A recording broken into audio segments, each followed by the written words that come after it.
अस्सलामुअलैकुम दोस्तों, आज इस वीडियो में आपके साथ सऊदी अरब की कुछ ज़रूरी और बड़ी खबरें शेयर करने वाला हूं, तो आप इस वीडियो को पूरा ज़रूर देखना। चलो आपके साथ जो पहली खबर यहां पे आई है ये शेयर करता हूं। ये आई है डोमेस्टिक वर्कर के लिए। अब यहां पे बताया गया है कि डोमेस्टिक वर्कर के लिए जो है अब नया कानून फाइनली बनने जा रहा है, जिसमें ये बताया गया है कि अब जो भी डोमेस्टिक वर्कर यहाँ पर आएंगे उन सब का जो है इंश्योरेंस जो है उसके कफ़ील को जो है 2 साल के लिए पहले बनाना होगा। 2 साल के लिए बनाने के बाद वो अब उसकी मर्जी होगी कफ़ील की, वो चाहे तो उसको रिन्यूअल कर सकता है और नहीं तो नहीं भी कर सकता। अब यहाँ पे इसमें क्या क्या फ़ायदा होगा, तो यहाँ पे बहुत सारा फ़ायदा कफ़ील का होगा। यहाँ पे बताया गया है कि अगर कोई वर्कर कफ़ील के पास से भाग जाता है तो यहाँ पे जो है इंश्योरेंस कंपनी उसको जो है दूसरा वर्कर प्रोवाइड करेगी।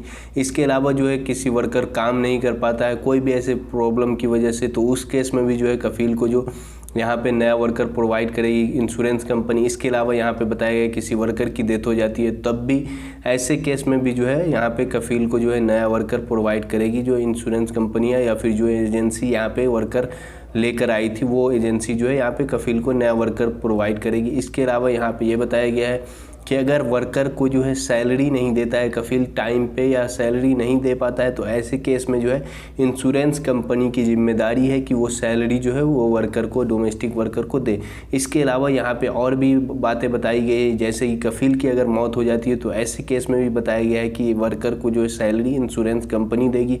इसके अलावा यहाँ पे और एक बात बताई गई कि अगर किसी वर्कर की डेथ हो जाती है तो उसकी डेथ बॉडी को जो है उसके मुल्क पहुँचाना जो है ये इंश्योरेंस कंपनी की पूरी जिम्मेदारी होगी। तो ये थी कुछ जो कि घरेलू वर्कर के लिए नियम था डोमेस्टिक वर्कर के लिए, जो कि आपको बता दिया। इसके अलावा जो है अगली खबर आपके साथ शेयर करता हूँ। यहाँ पे ये खबर आई है अब आप लोगों को इकामा बनने में भी प्रॉब्लम होगी अगर आपका जो पासपोर्ट है 6 मंथ से कम वैलिड है। यहाँ पे एक बंदे ने सवाल पूछा था जवाजात की तरफ से, तो जवाजात की तरफ से जवाब आया कि आपका पासपोर्ट जो है अगर 6 मंथ से कम वैलिड है तो आपका इकामा रिन्यूअल नहीं होगा।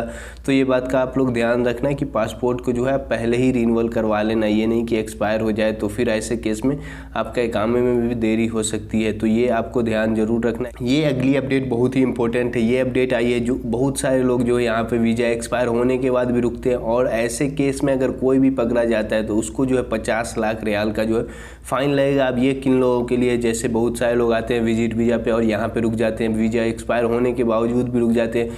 बहुत सारे लोगों का फाइनल एग्जिट लग जाता है तब भी वो घर नहीं जाते हैं। तो ऐसे लोगों के लिए ये बहुत ज़रूरी खबर है। बहुत सारे लोगों का जो है वीज़ा एक्सपायर हो जाता है, इकामा नहीं बनता, इन सब के लिए जो है बहुत ज़रूरी खबर है कि वीज़ा एक्सपायर होने के बाद अगर कोई भी रुकता है तो उसको जो है 50 लाख रियाल का जो है फ़ाइन लगेगा।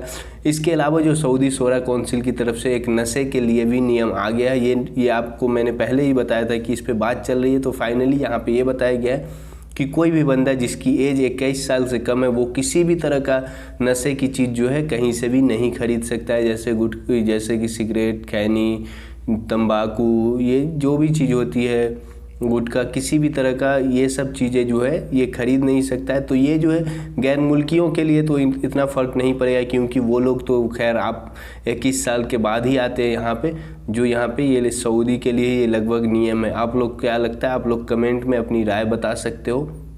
इसके अलावा जो है यहाँ पे दिल्ली एयरपोर्ट पे एक बंदे के पास से मैं आपको बता दूँ कि 28 करोड़ की वो घड़ी लेकर आ रहा था, जो कि यहाँ पे 7 ही घड़ी थी 28 करोड़ की। आप सोच सकते हो जो जिसको कस्टम डिपार्टमेंट ने सीज कर लिया है। यहाँ पे एक घड़ी की अगर कीमत मैं बता दूँ तो 27 करोड़ थी, और बाकी सारी घड़ी को जो मिला के 1 करोड़ की कीमत थी। वो आप स्क्रीन पे भी देख सकते हो। तो इस बंदे को जो है कस्टम डिपार्टमेंट ने अरेस्ट भी कर लिया। अब यहाँ पे पूछताछ होगी इससे। इसके अलावा जो है पब्लिक ट्रांसपोर्ट अथॉरिटी की तरफ से बताया गया है विंच और ट्रेलर के लिए जो है यहाँ पे नया कानून बना दिया गया है। यहाँ पे जो है उसका स्पेसिफिक कलर होगा, उसका एक लोगो होगा, और सबसे इम्पोर्टेंट बात 26 नवंबर के बाद से जो है इसको बस सऊदी लोग ही चला पाएंगे। तो इस गाड़ी को जो बहुत सारे ज़्यादातर पाकिस्तानी भाई चलाते थे, तो यहाँ पे अब जो है इसके लिए भी नियम बदल गया। जो विंच होती है जिसपे कोई गाड़ी लोड करके इधर से उधर ले जाते हैं वो, और एक ट्रेलर, दोनों पे जो है यहाँ पे नया कानून बन गया। उस पर एक अलग से कलर होगा एकदम रेड कलर का,